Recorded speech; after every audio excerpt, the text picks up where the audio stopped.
רגע, איך כל זה התחיל? שול משיקה את סדרת פארטיפיט, רפידות ג'ל שמקלות על הכאב שנגרם מהליכה על עקבים. האתגר, ליצור באז על המוצר בכל הארץ.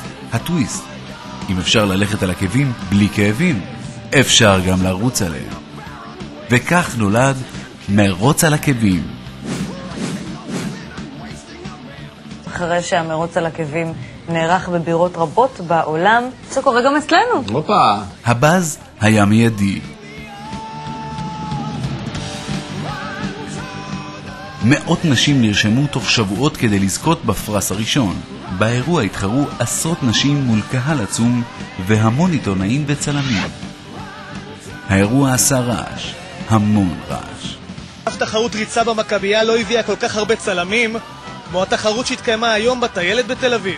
ולהפתעתנו אפילו הגיעה לעיתונות הבינלאומית.